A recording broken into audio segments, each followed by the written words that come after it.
एक समय की बात है, बलरामपुर नाम का एक बहुत सुंदर गांव हुआ करता था। उस गांव में दो भाई रहा करते थे, महेश लाल और राम। महेश लाल, जो कि बहुत धनवान व्यक्ति था, उसके पास धन की कोई कमी नहीं थी, और वहीं उसका छोटा भाई राम बहुत गरीब था।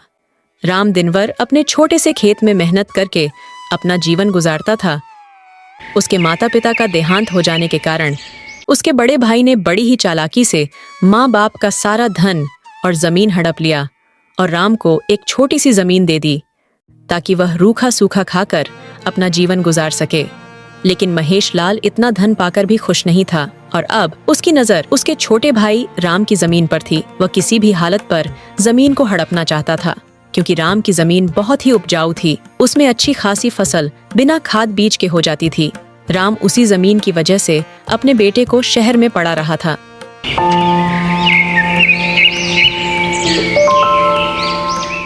ऐसे ही एक दिन महेश लाल राम के पास आता है। राम जब अपने खेत में काम कर रहा था। अरे राम, कैसे हो भाई? और घर पर सब ठीक ठाक है? मैंने सुना है कि तुम अपने बेटे को शहर में पढ़ा रहे हो। इतनी छोटी सी जमीन पर काम कर कर तुम अपने बेटे को कैसे पढ़ा पाओगे?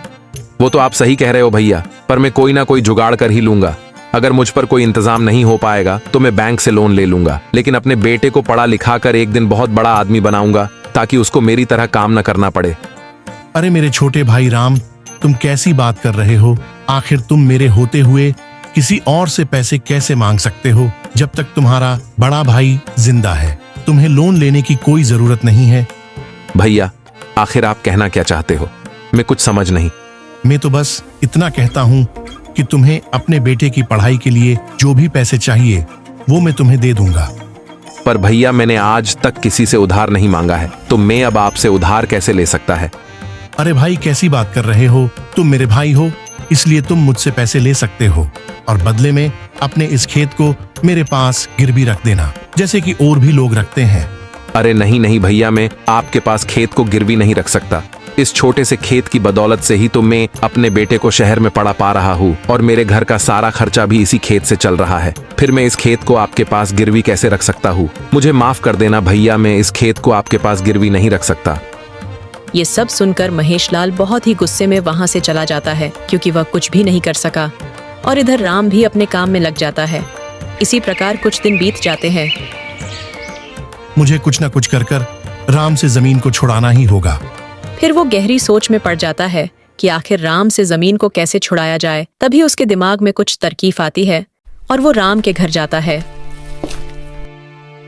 अरे राम, मुझे तुम्हारी खुदगर्जी देखकर बहुत अच्छा लगा। अब मैं तुम्हारी सहायता करना चाहता हूँ और तुम भी मेरी सहायता से मना नहीं कर पाओगे। और तुम आज भी अपना बड़ा भाई मानते हो तो मुझसे सहायता के लिए मना नहीं करोगे। ठीक है महेश भैया, बताइए आप मेरी किस प्रकार सहायता करना चाहते हो?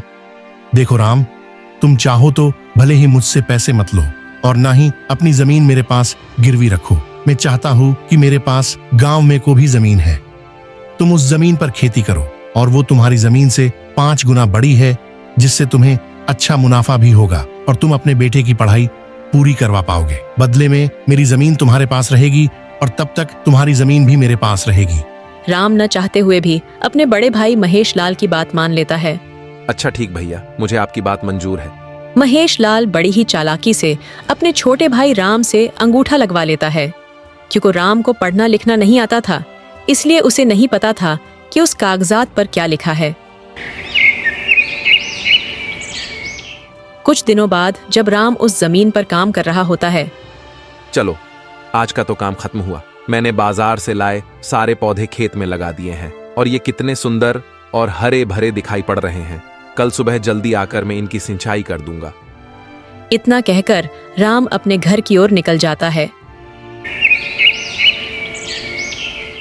अगले दिन जब राम अपने खेत में आता है तो वह देखता है कि उसकी सारी फसल नष्ट हो गई है। तब उसे पता चलता ही कि उसके भैया ने उसे ठग लिया है। हे भगवान, ये क्या हो गया? मेरा तो सब कुछ लूट गया। अब मेरे घर का खर्चा कैसे चलेगा? भैया ने मुझे झूठ बोला और मुझे ये बंजर जमीन दे दी। मैं अभी भैया के पास जाता हूँ और उनसे कहूंगा मेरी जमीन मुझे लौटा दो। राम बहुत दुखी होकर अपने बड़े भाई महेश लाल के घर जाता है। अरे भैया, आपकी जमीन किसी काम की नहीं है, वह एक बंजर जमीन है, इसलिए आप मेरी जमीन को मुझे लौटा दो। क्या रे राम, पहले तो तू यह बता कि किससे पूछकर घर के अंदर आया। और हाँ, तुमने खुद ही उस कागज पर अंगूठा लगाया था। उस पर साफ साफ लिखा था कि हमने अपनी जमीन की अदला बदली कर ली है। तुम्हारा इस जमीन पर अब कोई अधिकार नहीं है। तुम्हारी भलाई इसी में है कि तुम चुपचाप ये से निकल जाओ और यहाँ दोबारा आने की कोशिश मत करना, वरना मैं तुम्हारे ऊपर पुलिस केस कर दूंगा। सारे कागजातों पर राम के अंगूठा लगाए जाने के कारण राम कुछ नहीं कर पाया और चुपचाप अपने घर की ओर चला आता है। ऐसे ही कई दिन बीत जाते हैं और एक दिन शेरू फीस के लिए अपने पिता राम के पास फोन करता है। पिताजी, अब बहुत दिन हो गए हैं, कृपया कर मेरी फीस समय पर भिजवा देना। बेटे, मुझे माफ कर देना, मैं अब तुम्हारी फीस नहीं भर सकता। अब तो घर का ठीक खर्चा भी नहीं चल रहा है। राम सारी बात अपने बेटे शेरू को बता देता है। पिताजी, आप चिंता मत करिए, मैं कल ही गांव आकर इस समस्या का कोई न कोई हल निकालता हूँ। पिताजी, पढ़ाई के लिए समय पर फीस न मिलने की वजह से शेरू को अपनी पढ़ाई छोड़नी पड़ती है।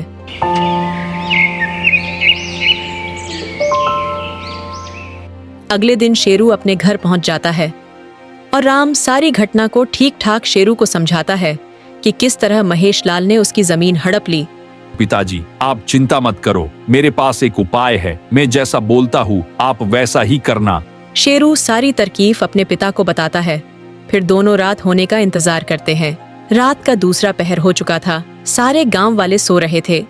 तभी दोनों बाप और बेटा एक एक घड़े को लेकर अपने घर से निकलते हैं और उस बनकर जमीन की ओर चल देते हैं। और वहां पहुंचकर दोनों बाप बेटे उन घड़ों को जमीन में गाड़ देते हैं। उन घड़ों में वे नकली सोने के सिक्के रख देते हैं ताकि सारे गांव वालों को लगे कि बंजर जमीन से सोना निकला है।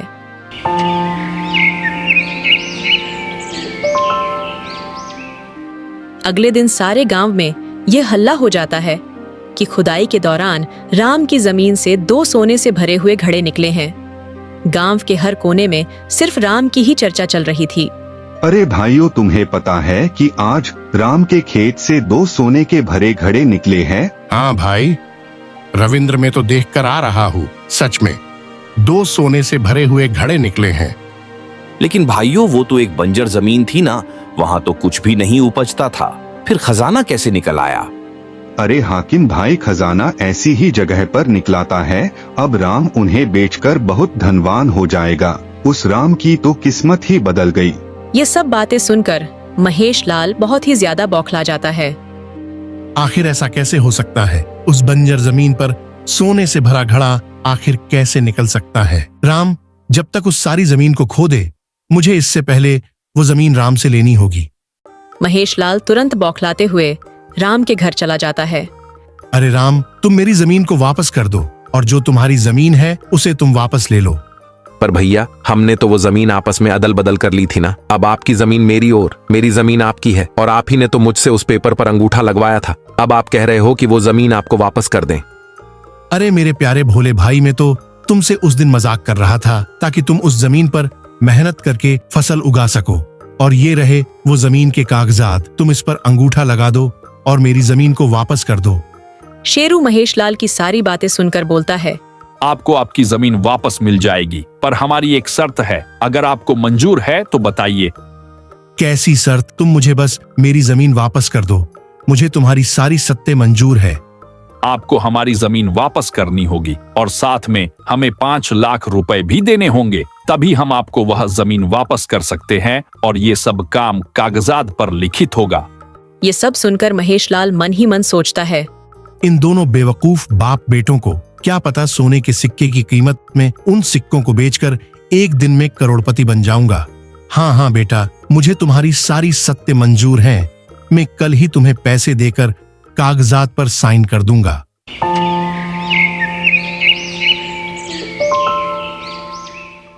अगले दिन महेश लाल उन कागजों पर हस्ताक्षर कर देता है और साथ में पैसों से भरा सूटकेस उन्हें दे देता है।